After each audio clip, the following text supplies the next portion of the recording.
제가 사실 저녁에 잠을 잘 못 잤어요.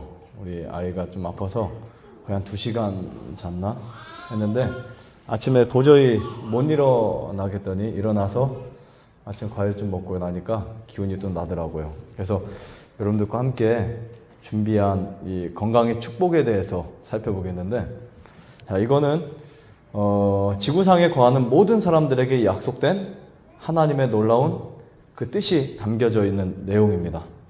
우리가 아무리 힘들고 지쳐 있어도 뭐가 있으면 에너지가 생겨난다 그랬어요, 어제? 네.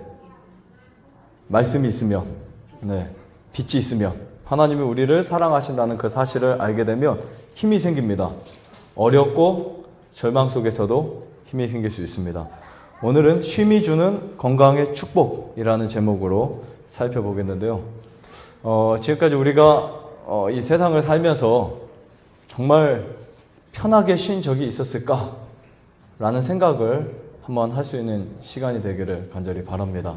물론 우리가 여행 가고 놀고 막 그런 일들은 많이 있었겠지만 진짜 쉼은 우리 마음으로부터 또 이 죄로부터 이 세상 근심과 걱정으로부터 온전한 자유를 얻는 것이 진짜 쉼입니다. 과연 나에게 그런 시간이 있었을까요? 그래서 암을 투병하고 나은 사람들의 간증을 쭉 들어보면 대부분 이 말을 해요. 암에 걸린 것이 축복이었다. 그런 말 들어보셨어요? 암에 걸린 것이 축복이었다. 그럼 그 말을 들었을 때 그 말이 무슨 말인지 혹시 이해가십니까? 암에 걸린 게 왜 축복일까요? 암에 걸린 게 왜 축복일까요? 무엇을 찾았기 때문에요? 진짜 쉼을 찾았기 때문에. 진짜 쉼을 찾았고 진짜 행복을 찾았기 때문에 그것이 축복이다라고 하는 사람들을 만나볼 수 있었습니다. 네. 잘하면 며칠 있다가 우리 방이 허락되고 하면은 그 난소암에 걸렸다 완치되신 분이 오실 거예요. 멀리에서. 네, 쌍둥이, 제가 영상 보니까 쌍둥이 자매분이 두 분 다 난소암에 걸렸는데 두 분 다 완치됐어요. 자연치유로. 그리고 그분들이 하는 말이 이 암에 걸린 것이 축복이었다. 이런 말을 하더라고요.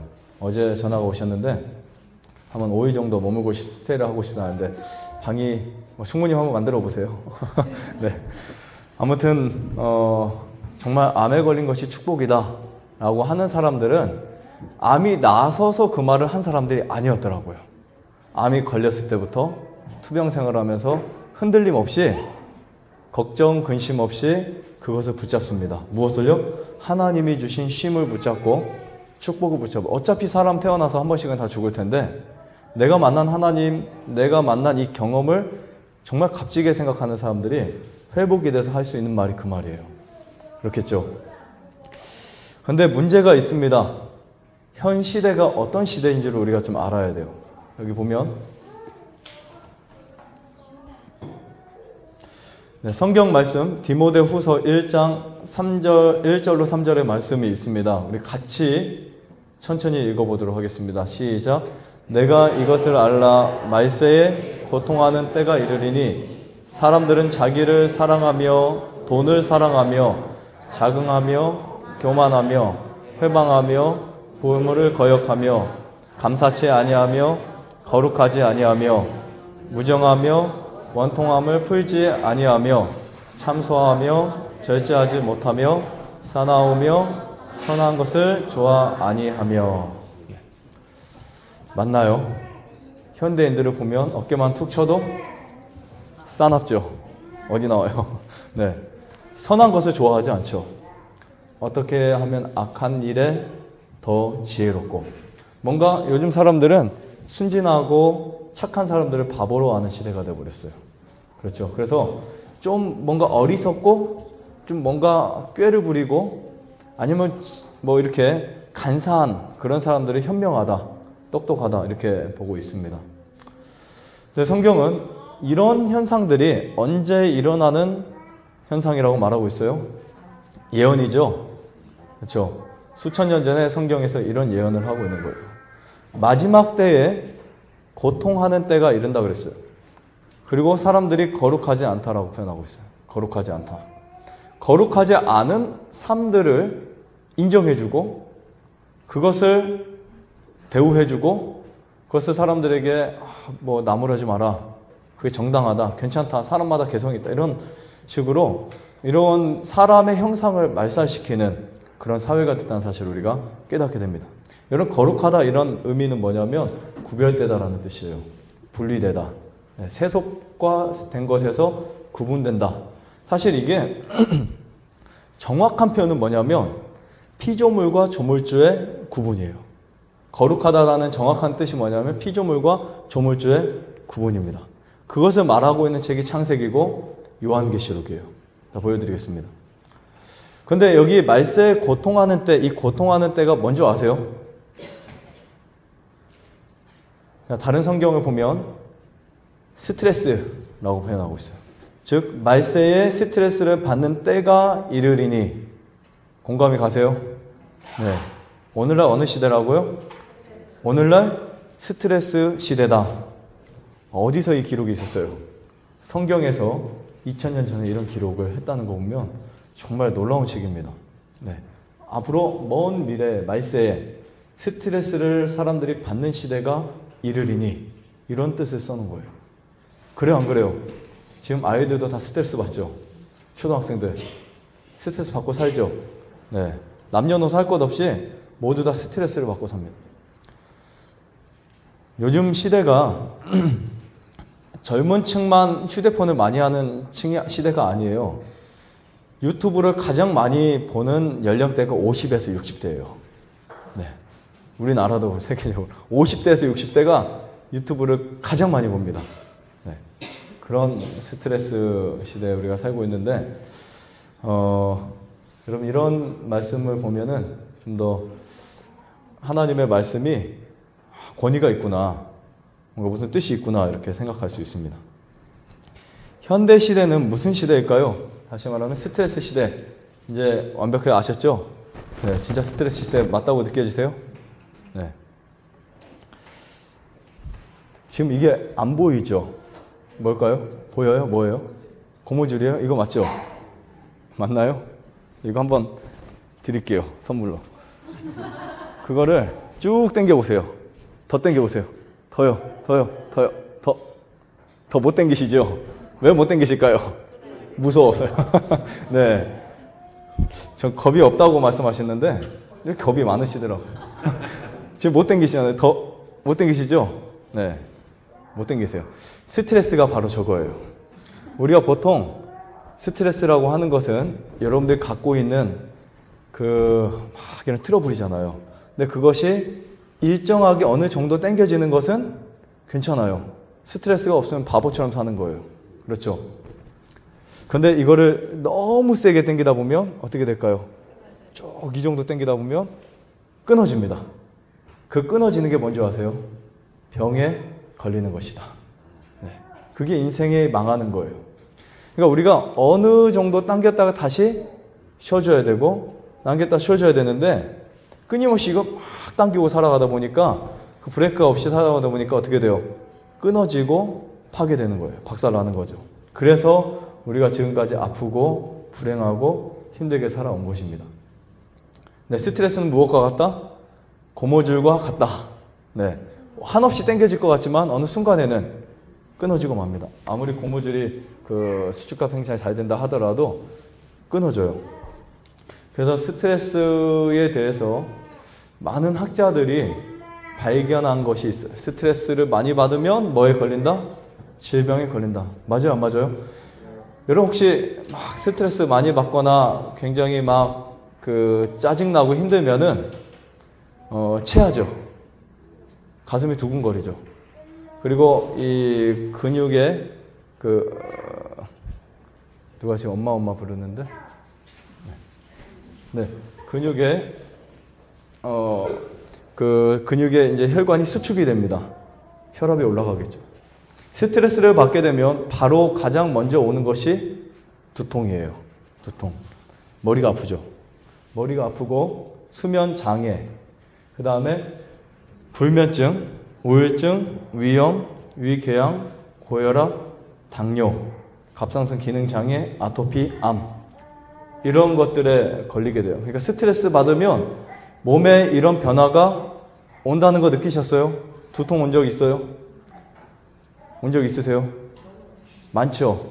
근데 이게 몸이 약하면 약할수록 조금만 신경 써도 막 와버립니다. 굉장히 빠르게 와요. 조금만 받아도.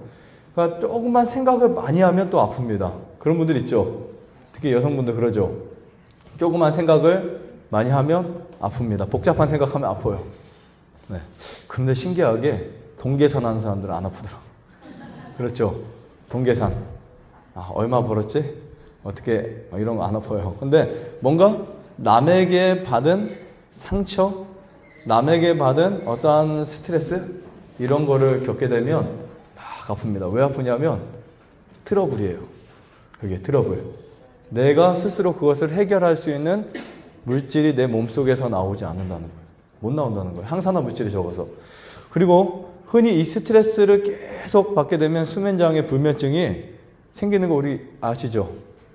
네, 여러분 자기 전에 스트레스를 받고 한번 주무셔 보세요. 그러면은 반드시 불면증이 생깁니다. 그리고 자율신경계통이 망가지면서 위염과 위궤양에 걸릴 수 있어요. 위염과 위궤양. 그리고 고혈압, 당뇨, 갑상선 기능이 장애가 되고, 아토피 환자가 스트레스를 받으면 절대 낫지 않습니다. 당뇨 환자도 마찬가지예요.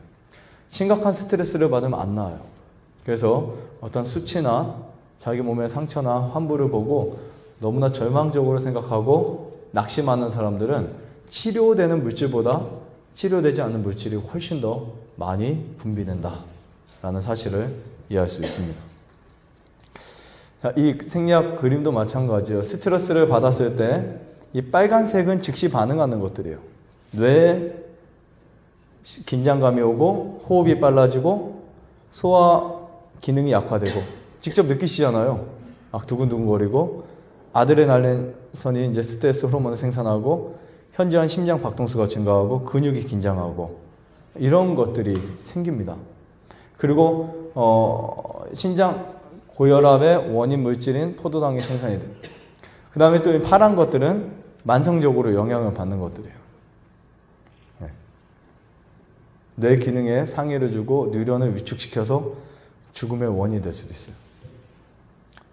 그래서 성경에는 이런 사람들에게 예수님이 초청하시는 말씀이 있습니다. 자, 뭐라고 초청했을까요? 수고하고 무거운 짐진 자들아 다 내게로 오라. 내가 너희를 뭐하게 하리라? 쉬게 하리라. 우리가 진짜 쉴 수 있는 거는 스트레스로부터 자유함을 얻는 거예요. 그렇죠? 죄로부터 자유함을 얻는 것입니다. 그렇지 않고는 쉴 수가 없어요. 쉼이 아닙니다. 그래서 여기 성경에 나는 마음이 온유하고 겸손하니 나의 멍에를 메고 내게 배우라. 그럼 너희 마음이 뭐를 얻으리니? 네, 쉼을 얻으리니 이는 내 멍에는 쉽고 내 짐은 가벼움이니라 하시니라. 제가 늘 말씀드리는 게 있어요. 예수님이 말씀하신 건데 예물을 제단 앞에 두고 내가 누구와 원한진 것이 생각나면은 예배를 다 드리고 가서 화해하고 와야 될까요?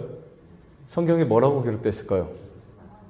네, 그거를 드리기 전에 먼저 화목하고 와서 뭐라고요?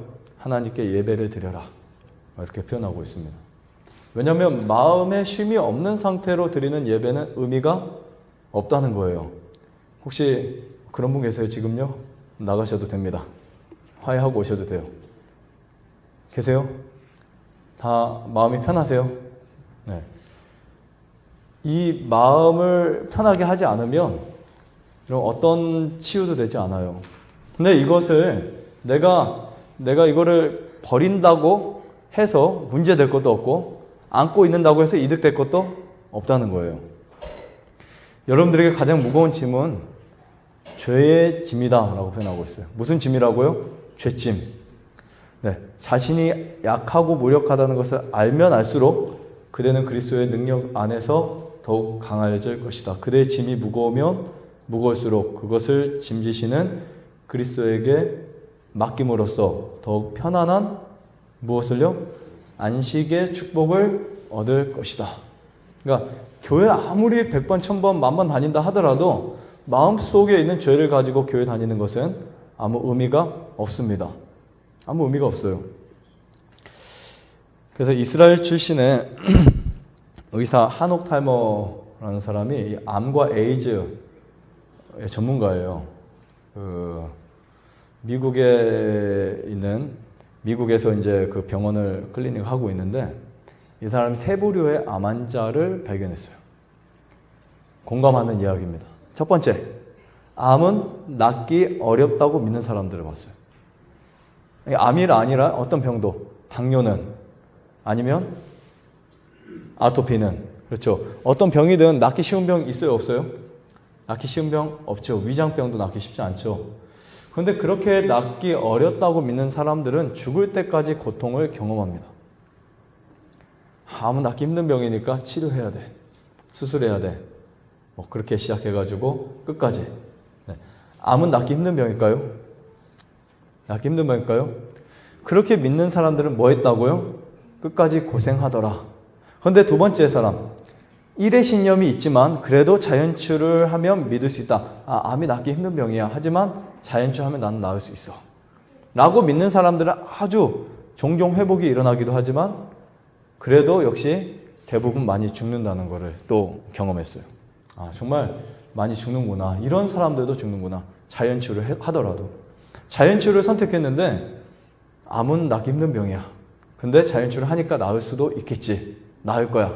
희망을 강하게 가져요. 종종 회복이 되기도 하지만 대부분은 죽어요. 대신에 고통이 죽을 때까지 별로 없다는 것을 또 발견했어요. 세 번째가 중요합니다. 암에 걸렸을 때 아까 말씀드렸죠. 암이 나에게 무엇이다? 축복이다. 감사하다. 그리고 나았다고 생각하는 사람들. 앞으로 난 암에서 나아서 뭐뭐를 할 거야. 그렇죠? 나도 남을 도와주고 살 거야. 행복하게 살 거야. 건강하게 살 거야. 기쁘게 살 거야. 난 나은 사람이야. 암이 있어도 개념하지 않고 살아가. 나는 암 환자니까 안 돼. 우리 보통 보면 그러잖아요. 암 환자는 뭐 감기 걸리면 안 되고, 뭐 암 환자만 안 되나요? 다 안 되죠. 그렇죠. 그러니까 그렇게 막 벌벌벌 하는 것보다 나는 나았다. 나는 괜찮다. 그리고 어차피 이웃집 사람은 교통사고 나서 어제 죽었는데 뭐 나는 그래도 이렇게 살아 있으니까. 안 그래요? 그럼 생각해 보세요.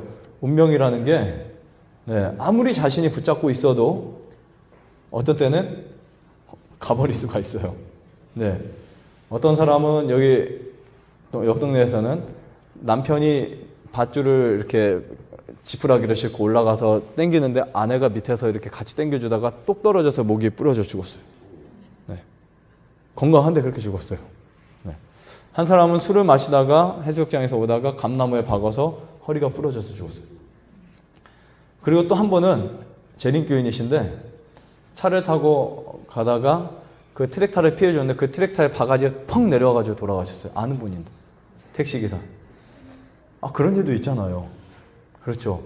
그래도 나는 암에 걸려서 생각할 수 있는 시간이 얼마나 많아요. 죽더라도 뭐 하다는 거예요? 감사하는 거예요. 그래서 나았다고 생각하고 걱정 없이 믿은 대로 사는 사람들이 있어요. 이런 사람들의 대부분이 암에 나았다라는 데이터를 가지고 있어요. 무슨 말인지 아시겠죠? 자, 어떻게 해야 된다? 내가 지금 아무리 힘들고 어려운 경험을 하더라도 나았다고 생각하세요. 하나님이 나를 고쳐주신다고 생각하세요. 그리고 하루를 감사하게 살아가세요. 만약에 여러분들에게 오늘 하루가 마지막 날이라고 생각한다면 절대로 이렇게 안 살 거예요. 그렇죠? 한번 생각을 해보세요. 그렇게 살아간 사람들의 하루가 암을 낫게 만들고 설령 낫지 않더라도 그 하루는 멋지고 좋은 하루였다라는 사실을 우리가 알게 됩니다. 이 세 부류의 사람들 중에 암이 아니라도 어떤 부류가 되고 싶으세요? 1번, 2번, 3번. 뭐 1번이라고 하셨어요? 3번. 3번이 돼야 되겠죠. 자꾸 내 병의 이름, 내 병의 크기, 내 병의 고통에 막 이렇게 붙잡고 낙심하지 마세요. 어차피 사람은 한 번은 다 죽습니다. 한 번 다 죽어요. 성공의 법칙은 어디에 달려있다? 휴식에 달려있다. 오늘 제가 드리고 싶은 가장 포인트예요. 핵심 포인트인데요. 성경을 보시면 창세기 1장에 하루의 시작에 대해서 설명하고 있습니다. 하루의 시작. 저녁이 되며 아침이 되니 이는 첫째 날이라 말씀하고 있어요. 하루의 시작을 낮이라고 생각할 수도 있지만 성경에서는 하루의 시작을 저녁이라고 말하고 있어요. 이 말은 무엇일까요? 하나님이 사람에게 쉼을 주셨는데 그 쉼이 굉장히 중요하다라는 것에 대한 작용을 알리시는 거예요. 쉼에도 무엇이 필요하다? 용기가 필요해요. 우리가 그냥 게임하는 쉼 이런 거 말고 진짜 쉬는 거. 진짜 내가 마음과 몸이 쉴 때 결정이 필요하고 선택이 필요하고 용기가 필요합니다. 자, 휴식을 하게 되면 회복이 되고 치유가 되고 능력이 향상됩니다.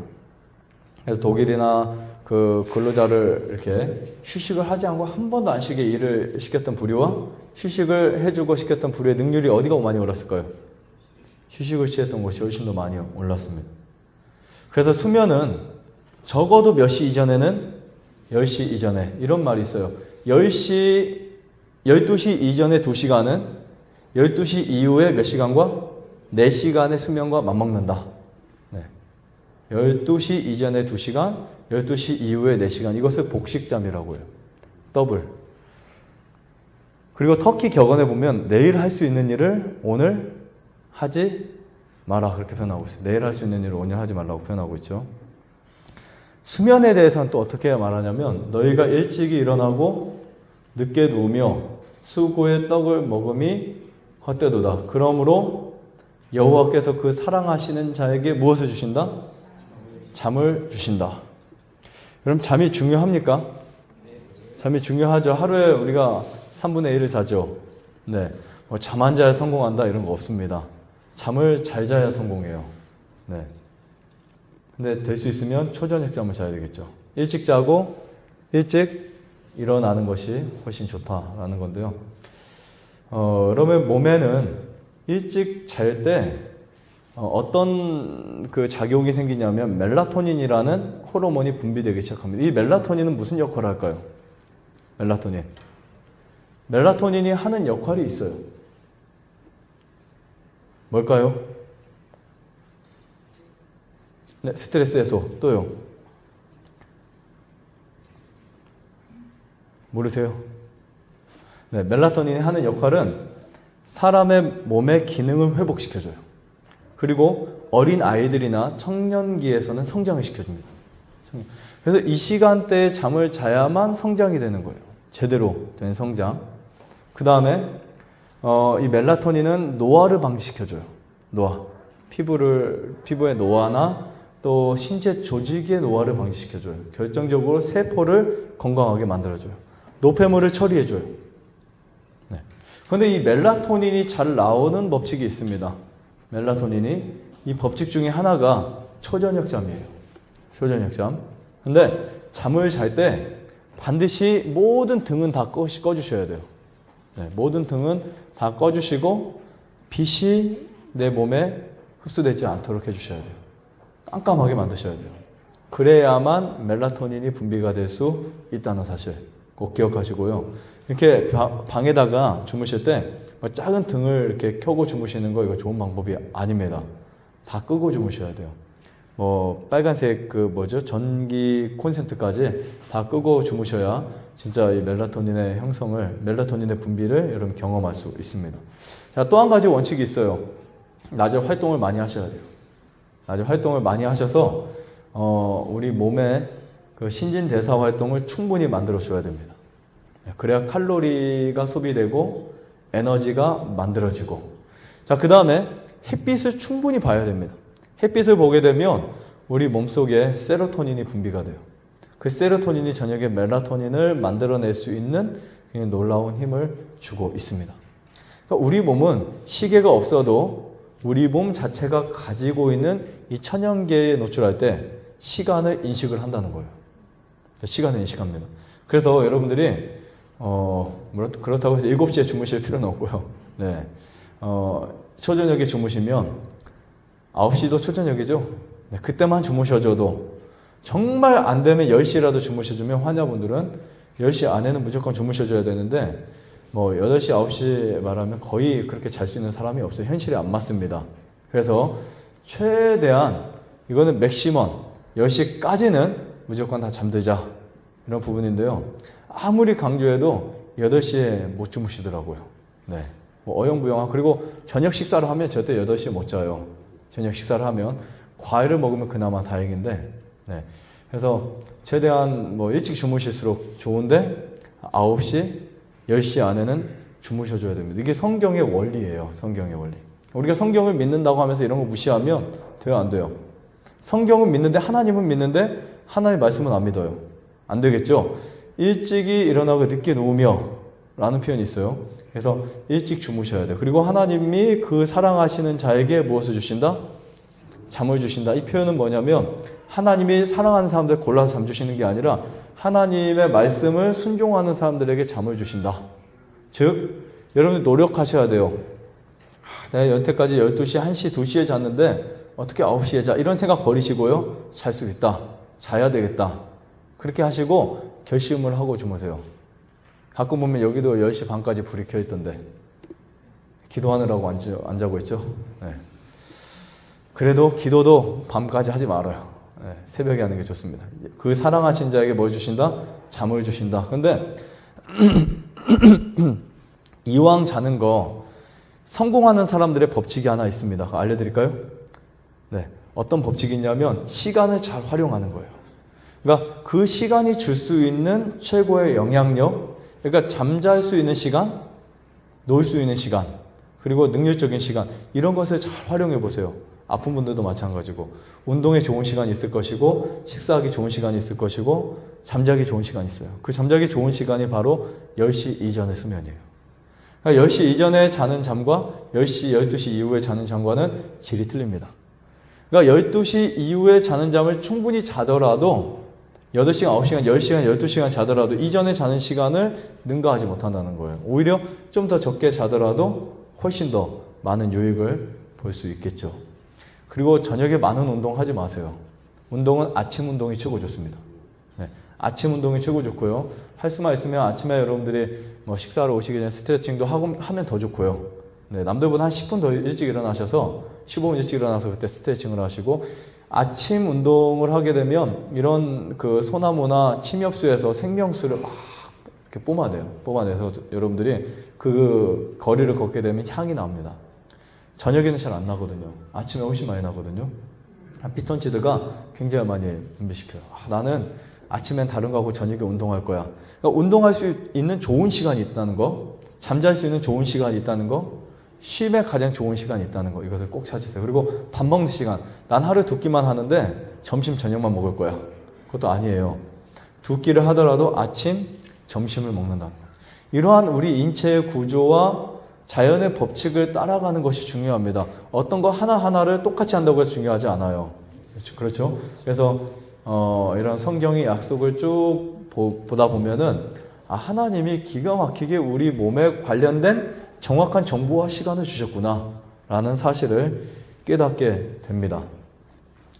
한 가지 더 덧붙인다면 이왕 쉬는 날, 네, 도 마찬가지예요. 역사 속에는 7일 제도가 이제 나와 있는데 이 7일 제도는 창세기에서부터 찾아볼 수 있죠. 네. 7일의 제도가 창세기에서 찾아볼 수 있는데 거기에는 첫째 날, 둘째 날로 돼 있어요. 그렇죠? 창세기에는 일요일, 월요일 이게 없습니다. 그렇죠? 일, 월, 화, 수, 목, 금이라는 단어가 없고 첫째 날, 둘째 날, 셋째 날, 넷째 날, 다섯째 날, 여섯째 날, 일곱째 날, 그 다음에요? 일곱째 날 다음에 아홉째 날, 여덟째 날? 아니죠. 다시 또 첫째 날이에요. 이런 주기를 계속 반복합니다. 그래서 7일 제도가 역사 속에 있는데 그 역사는 성경 속에 있어요. 그런데 이 7일 제도를 싫어하는 사람들이 있어요. 사단도 싫어할 것이고 하나님을 안 믿는 사람들은 7일 제도를 싫어합니다. 16세기 종교개혁 이후에 많은 사람들에게 성경이 알려지기 시작했지만 그래도 자꾸 공격을 당했어요. 프랑스에서 그 당시 혁명 정부 당시에 성경을 다시 빼앗기고 보지 못하도록 만들었습니다. 그 당시 불란서 혁명정부는 무신론주의자들이었어요. 여호와가 누구한데 난 여호와를 알지 못한다 라고 하는 개념의 사람들이었습니다. 1793년 혁명정부가 일어났을 때 성경을 부인하기 시작했고 성경을 압수하기 시작했고 성경을 믿는 사람들을 학살하기 시작했어요. 그러니까 종교개혁이 일어난 이후에도 어떤 일이 있었냐면 그 당시 루이 14세의 방종이 있었죠. 막 나라가 망가져갈 때 어떤 말을 한 줄 아세요? 이대로 그냥 버텨보자. 정권이 바뀌면 어떻게 되겠지? 라는 무책임과 자기의 방종 속에 살다가 죽잖아요. 그리고 지성인들을 핍박합니다. 그래서 그 당시에 성 바돌로메아에서 대학살이 일어났는데 7만 명이 학살당했어요. 엄청난 사람들이 학살당합니다. 성경을 믿는다고, 하나님을 믿는다고 학살당해요. 성경을 대적하기 위해서 하나의 법을 바꿔버립니다. 어떤 제도로요? 주일 제도에서, 일주일 제도에서 10일 제도를 채택해버렸어요. 우리가 왜 일주일 제도 선택하냐? 이거 의미 없다. 성경 필요 없다 해가지고 7일 제도를 없애버리고 10일 제도를 선택을 했는데 어떤 문제가 왔을까요? 어떤 문제가? 막 엄청 타락했어요. 이 당시에 뭐가 없어졌냐면 결혼 제도가 없어졌어요. 아무나 상관없이 결혼 제도가 없어지고 뭐 그런 동성애 부분들 그리고 굉장히 악이 프랑스 그 당시에 불란서에 꽉 차게 되었어요. 그래가지고 1793년 3년 반이 지난 후에 성경을 받아들이자라는 의회를 통과시켰습니다. 도저히 안 되겠다. 이렇게 무정부 상태로 가서 나라가 망하는 거 안 되겠다. 그래서 주위의 나라들에게 막 비난거리가 되고 성경을 부인하면 저런 나라처럼 되겠다라는 그러한 개념 때문에 프랑스의 의회에서는 다시 성경을 통과시켰어요. 굉장히 많은 인재가 죽었어요. 똑똑한 사람, 학식 있는 사람, 그리고 유능한 사람들이 학살을 당합니다. 성경에서 7일 제도, 첫째 날부터 일곱째 날까지 표현한 사실은 세계적으로 그것을 파기시킬 수 없다. 인정할 수밖에 없다. 라는 건데요. 그것이 역사 속에서만 존재하는 것이 아니라 우리 몸 속에서도 존재하고 있어요. 보시겠어요? 레크레이션, 휴양은 다시 창조된다라는 뜻입니다. 여기 보시면 스트레스 호르몬 6컵이 있어요. 스트레스 컵이 있는데 지금 일, 월, 화, 수, 목, 금, 토 보시죠. 이거는 생체 리듬이에요. 그래서 제가 이 표를 가지고 나온 이유는 뭐냐면 우리 몸에 스트레스를 가장 많이 받는 날이 있고 가장 적게 받는 날이 설정되어 있다는 사실을 보여드리는 거예요.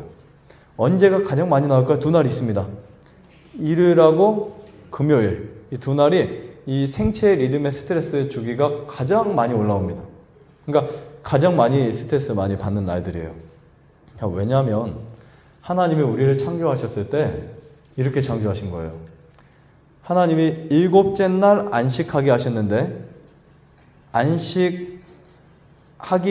안식을 하고 나서 우리가 이제 저녁부터 저녁이 하루라고 했죠. 토요일 날 저녁부터 일요일 날 저녁까지 하루라면 안식을 하고 난 뒤에 어떤 현상이 날까요? 몸에서 일하기 싫어.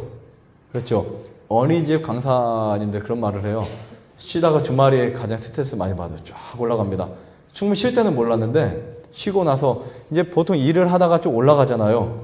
일을 하면 막 아이들하고 막 이렇게 막 부딪히고 뭐 하다 보면 스트레스 쭉 쌓이다가 뚝 떨어져야 돼요. 그래서 거의 제로까지 내려가야 돼요. 제로란 선까지. 이거 안 내려가면 사람은 한 달도 살 수 없습니다.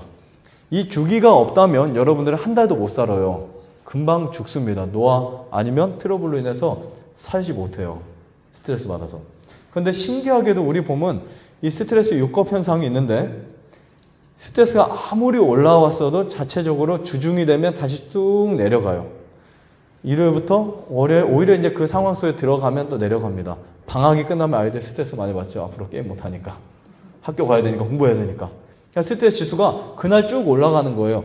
올라갔다 그 삶의 현장에서 부딪히면서 다시 뚝뚝뚝 떨어지다가 그 몸에 스트레스 힘이 쌓이고 붙이고 어렵고 막 하다 보니까 시달리다 보니까 다시 올라가요. 올라가서 쉬어져야 될 때가 딱 생깁니다. 그렇죠. 그러니까 우리 몸은 두 번의 이러한 클래스가 있어요. 한 번은 중간에서부터 내가 그것을 겪었을 때 올라오는 부분, 또 한 번은 떨어졌다가 그거를 해야 된다는 강박관념 때문에 생기는 스트레스. 근데 이것이 여러분들이 생각을 하든 안 하든 우리 몸에서 일어나는 그냥 일반적 현상이에요. 나는 그냥 날짜를 지워버리고 날짜를 싹 없애버리고 날짜를 지나가게 하고 그냥 여러분들이 이렇게 있을 때 이런 현상이 일어나요. 근데 하나님이 스트레스를 줄일 수 있는 날들을 허락하신 거예요. 감사할까요? 정말 감사하죠? 네, 감사한데 그래서 그 스트레스가 떨어진 날 일을 하면 어떻게 될까요? 스트레스를 풀 날이 없어지는 거예요. 스트레스 풀 날이. 그러니까 앞으로 여러분들이 이날 예배를 드리시더라도, 그렇죠? 이날 예배를 드리시더라도 이날은 쉬어주시기 바랍니다. 무슨 말인지 아시겠죠? 네, 두 날을 쉬세요. 뭐 5일제도. 하지만 쉬는 날은 이날 쉬는 게 낫다는 거예요. 전날은 일하는 게 좋아요. 예배 드리고 일하시면 되죠. 네, 어쨌든 제가 강조하고 싶은 것은 의학적으로 발견된 사례, 과학적으로. 이런 것을 보면 이왕이면 내 몸에 맞는 날 쉬자. 이왕이면 내 몸에 맞는 날 잠자는 날은 아니에요.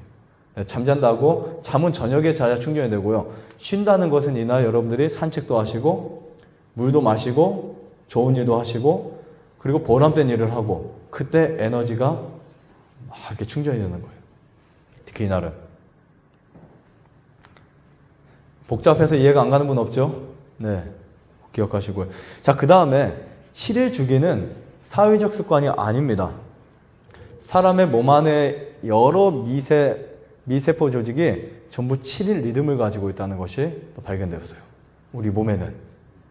여러분들이 하나님을 믿든 안 믿든 상관없이 우리 몸에는 창세기 1장에 나타난 7일 제도의 리듬을 갖고 있다는 것이 발견되었는데 스트레스 조절, 호르몬, 적혈구, 혈압, 소변의 양과 성분, 면역체계 모두 7일 리듬을 가지고 있어요.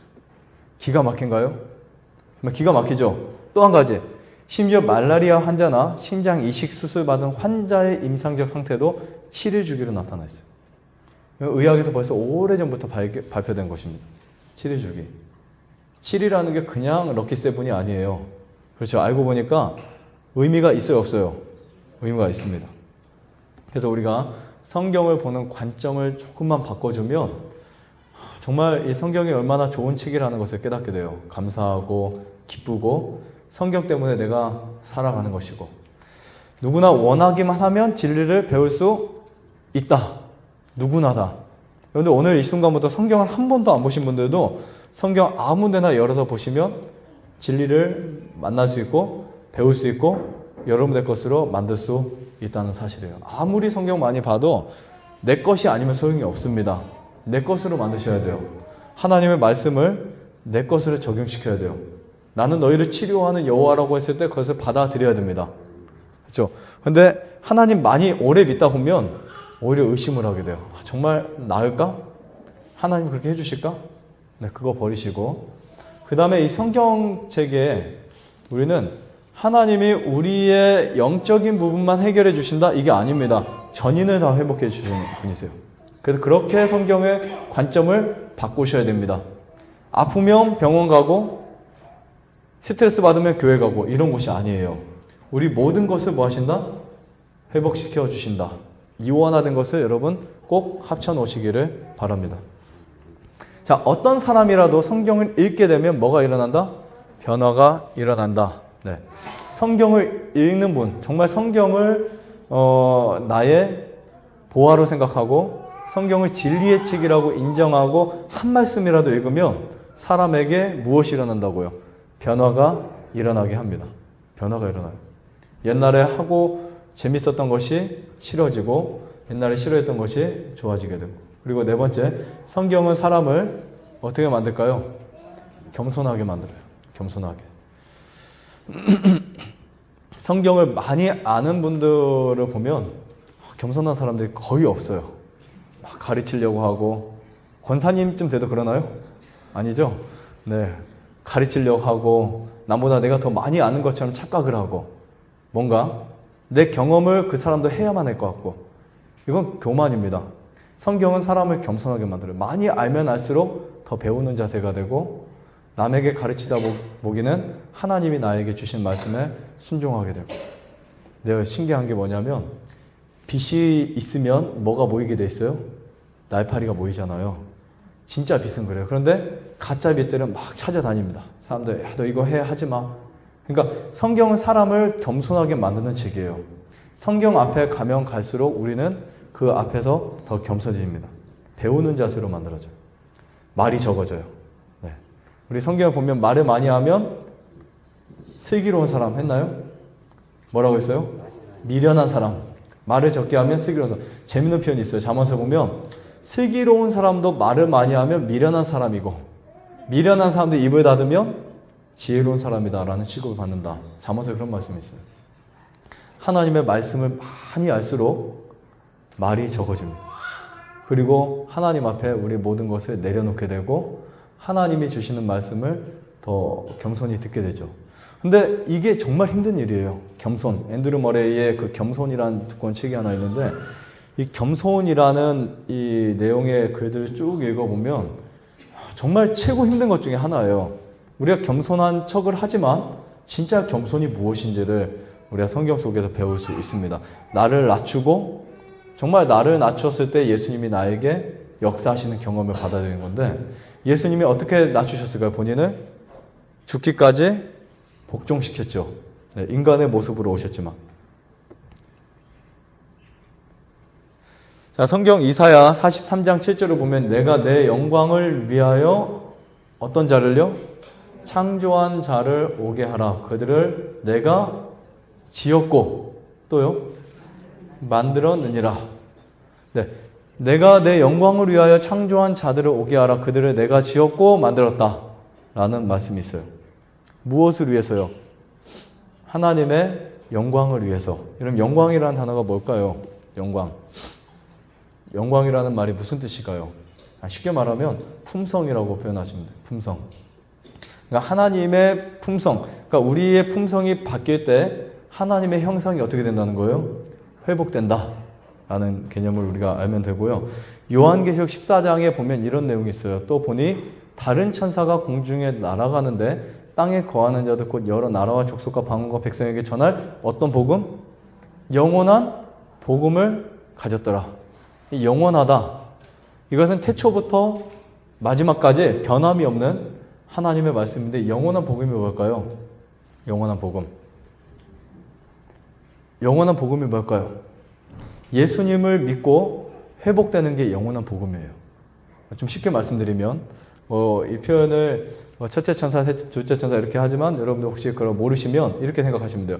영원한 복음, 사람이 회복되는 복음. 어느 정도로요? 구원을 얻을 수 있을 정도로. 그게 하나님의 사업이에요. 하나님이 우리에게 정하신 것은 뭐냐면 나를 구원하고 싶어 하시는 겁니다.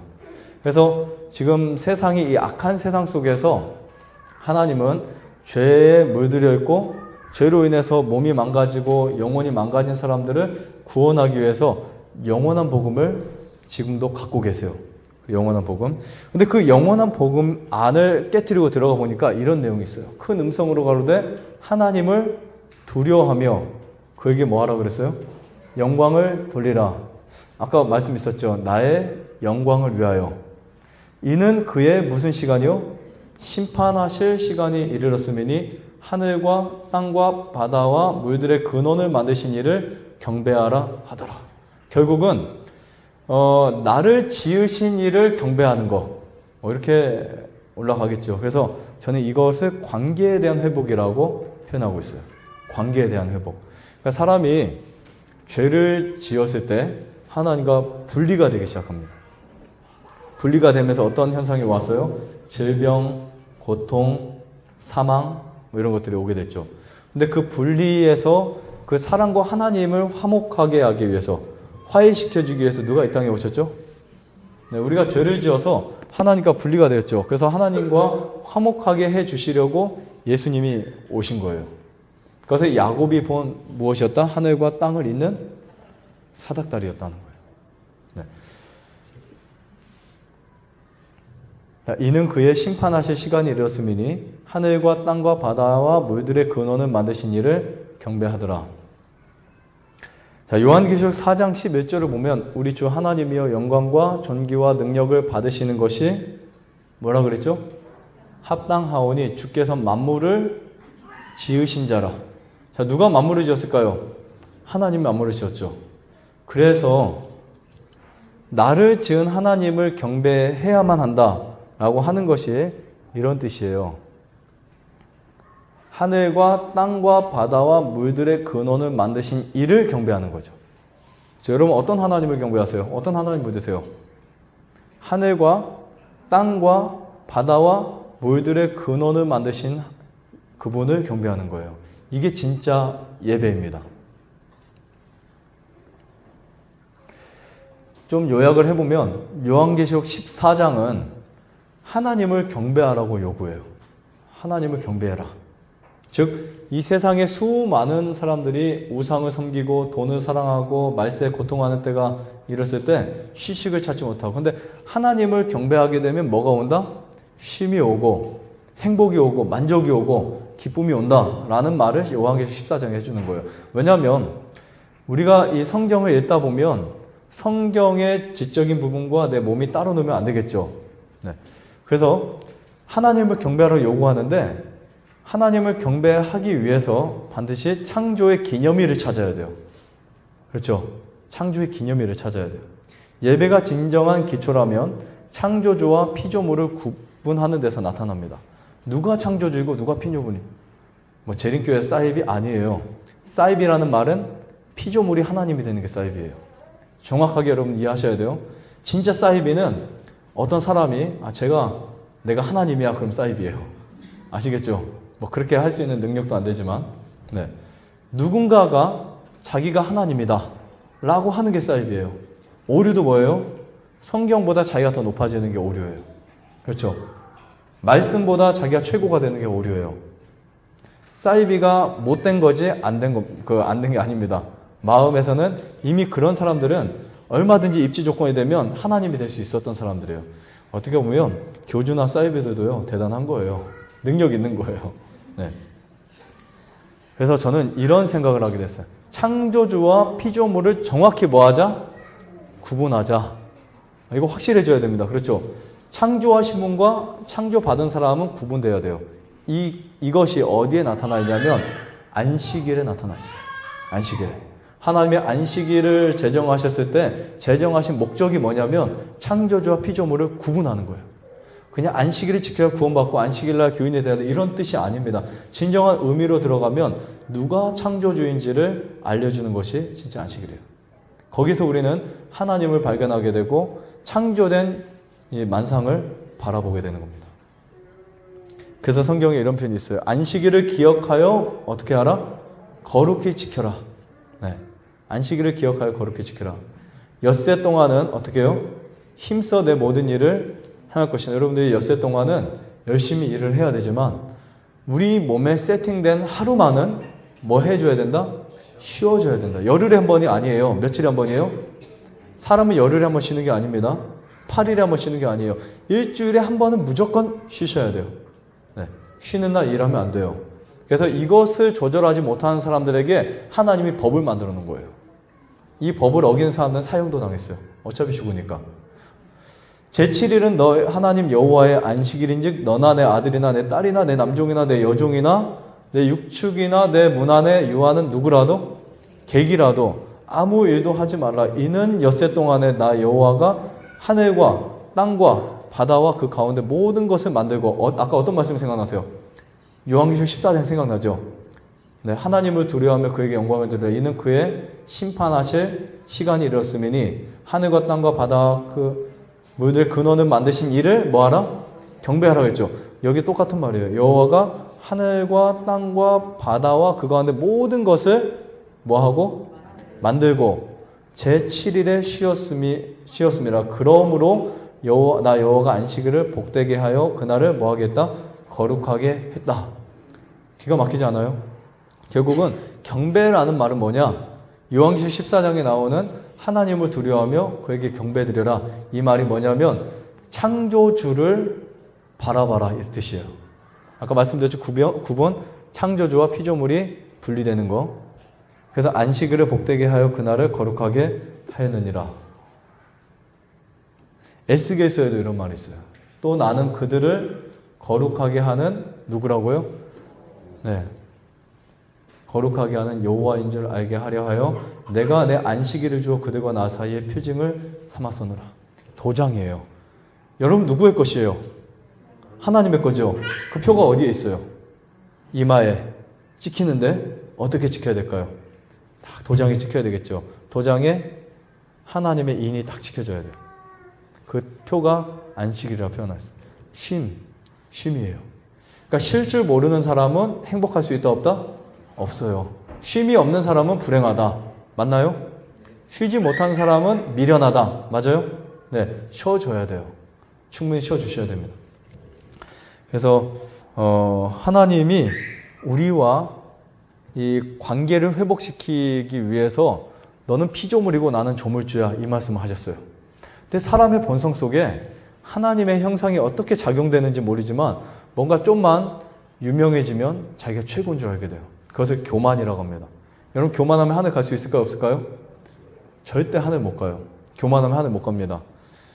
조금에 있는 교만도 큰 교만도 하늘 못 가요. 어차피 그 작은 교만이 입지 조건이 돼서 커지면 자기가 하나님이라고 할 사람들이에요. 다. 그렇죠? 여러분 다 마찬가지 아닐까요? 우리가 정말 겸손을 못 배우면 나를 다 뒷받침해주는 한 1000명, 2000명이 생기면 나는 그날 교주가 될 수 있어요. 네, 다 될 수 있어요. 신앙이시면 안 될 것 같죠? 100% 되세요. 거듭나지 않으면 다 그렇게 돼요. 사람 그리고 본성 가운데 뭔가 어깨가 올라가고 이제부터는 여자 교주 막 생깁니다. 네, 정말 생길 수 있어요. 그러다 보면 얼마 안 가서 좀 더 세력이 커지면 내가 하나님이야 라는 말을 흘리기 시작하고 그게 이제 큰 문제가 되는 겁니다. 그런데 하나님이 그것을 방지시켜주기 위해서 너는 영원한 뭐다? 영원한 피조물이야. 즉 영원히 나를 경배해야 돼. 이사야 66장에 나오죠. 새 하늘과 새 땅에 가서도 월삭과 안식일에 하늘나라 가서도 월삭과 안식일에 내 앞에 경배하러 모인다라는 말까지 있어요. 하나님을 경배해야 돼요. 그래서 여기에 그들을 거룩하게 하는, 즉 하나님과 나를 구분시켜 놓는, 또 세상과 나를 구분시켜 놓는 여호와인 줄 알게 하려 하여 내가 내 안식일을 주었다라고 표현하고 있어요. 또 나의 안식일을 어떻게 하라고 했어요? 거룩하게 해라. 그럼 너희가 진짜 거룩한 나와 피조물로서 구분된 사람이라면, 또 너희가 세상과 분리된 사람이라면 이것도 하나 더 구분시켜라. 날짜도 구분시켜라. 그렇죠? 시간을 구분시켜라. 여러분 11조를 내셨어요? 혹시? 11조를 내고 사세요? 11조는 10분의 몇을 내는 거죠? 아깝나요? 좀 아깝기도 하죠. 여러분은 그거 안 내면 부자 될 것 같지만 절대 그렇지 않습니다. 성경에 하나님을 시험하지 말라 그랬는데 시험하라고 한 곳이 하나가 있고 생리학적으로 시험하라는 곳이 또 하나가 있어요. 뭐냐? 하나는 11금을 내고 복을 받지 못하는지 시험해 보시고요. 또 한 가지는 건강 법칙을 준수해 보고도 건강이 회복이 안 되는지 시험해 보세요. 두 가지는 시험해도 돼요. 나머지는 시험하지 마세요. 거룩하게 할지어다 이것이 나와 너희 사이에 무엇이 되어서요? 표징이 되고. 그러니까 이스라엘 사람들이 망하고 이스라엘 나라가 완전히 없어졌을 때 이들과 하나님을 연결시켜 줬다는 것은 표징이 있었다는 거예요. 하나님과의 표징. 언약이 있습니다. 약속이죠. 하나님이 약속을 하십니다. 너희는 누구의 것이다? 내 것이다. 여러분 재산을 잃어버리고 언젠가는 여기 백두산 화산 폭발이 나서 여기까지 날아올지는 모르겠어요. 날아와서 시온의 동산을 싹 쓸어가더라도 하나님과 나 사이의 관계는 쓸려가지 않는다. 뭐가 있으면? 표징이 있으면. 그래서 하나님이 이 표징이 되어 너희로 내가 여호와 너의 하나님인 줄 알게 하리라 하였으노라. 그러니까 내가 하나님을 알 수 있는 방법, 끝까지 하나님을 경배할 수 있는 방법은 하나님이 주신 쉼의 의미를 깨닫는 거예요. 인류가 왜 병들고 왜 망가지냐? 쉼의 의미를 찾지 못해서 그렇습니다. 스트레스 시대예요. 그 스트레스를 계속 당기니까 어떻게 된다고요? 끊어지는 거죠. 창세기 2장의 말씀 마지막으로 보고 마치겠습니다. 하나님의 지으시던 일이 언제 이를 때에? 일곱째 날이 이를 때에 마치니 그 지으시던 일이 다음으로 일곱째 날에 안식하시니라. 타임지에는 이런 말이 나왔어요. 장수하고 싶고 행복하고 싶다면 재림교인처럼 살아라. 그 이야기 했어요. 제가 오늘 갖고 나오지 못했지만 제 자료에는 그런 이야기가 있어요. 그들처럼 먹고 그들처럼 말하고 그들처럼 행동해라. 그 삶을 배워라. 이런 이야기 있어요. 모르겠어요. 지금 안식일 교인들 다 그런지는 모르겠지만 오래된 이야기입니다. 네, 오래된 이야기예요. 그들이 갖고 있는 생활 습관을 배워라. 뭐 지금은 고기 많이 먹지만 옛날에는 안 먹었다는 걸로 알고 있어요. 네, 일곱째 날에 안식하시니라. 하나님이 일곱째 날을 뭐 하셨다고요? 날에 복 주셨어요. 그 날에. 신기하죠? 일곱째 날에 복 주셨어요. 복주사 거룩하게 하셨으니 이는 하나님이 그 창조하시며 만드시는 모든 일을 마치시고 이날에 안식하셨다. 안식이라는 단어가 편하게 쉬는 거예요. 편하게. 자, 뭐로부터 쉰다? 세상 걱정, 세상 스트레스, 질병. 오늘만큼은 암이 없는 것처럼 한번 생각하고 살아가 보세요. 그렇죠? 오늘만큼은 나는 암 환자가 아니야. 뭐를 좀 도와줄까? 옆에 분 마사지도 해주시고. 네. 오늘만큼은 남을 위해서 좀 기도해 보세요. 오늘만큼은 정말 나에 대한 집중을 이런 피조물 다른 천연계 속에다가 관심을 두시고 다른 삶을 한번 살아보세요. 어떤 날이 될까요? 특별한 날이 될 것입니다. 가치 있는 날이 될 거예요. 그래서 하나님이 이날 복을 주셨어요. 일곱째 날이 언제인지 모르겠지만 여러분 찾으시면 돼요. 역사 속에 다 나와 있어요. 일곱째 날에 복을 주셨고 한 번 주신 이 복을 하나님이 뺏어가지 않습니다. 우리가 약속 안 지켰다고 해서 하나님이 그럼 나도 복 뺏어갈 거야 이러지 않기 때문에 쉬는 사람들에게는 뭐가 있다? 복이 있다는 거예요. 쉬는 사람들에게. 잠을 자는 사람들에게 뭐가 있다는 거예요? 회복이 있다는 거예요. 여러분들이 잠도 주무시고 쉬고 그리고 운동도 하시고 물도 마시고 그래서 여러분 몸속에 일어나는 놀라운 역사들이 일어나시기를 간절히 바랍니다. 그래서 정말 하나님이 주시는 복을 마음껏 누려보시는데 수를 세워보세요. 우리 노래 그랬죠. 크신 복을 세워보아라. 한번 쭉 세워보세요. 몇 개가 되는지. 최소한 7개 이상은 돼야 됩니다. 네. 그래서 오늘 여러분들이 7개, 70개, 700개, 7000개 엄청난 복을 세워봐서 내가 이런 복을 누리고 있구나. 암에 걸린 것이 무엇이었다? 축복이었다. 당뇨에 걸린 게 뭐였다? 축복이었다. 그것을 오늘 이 시간 꼭 느끼시고 그런 삶을 살아가시기를 바라면서 마치겠습니다.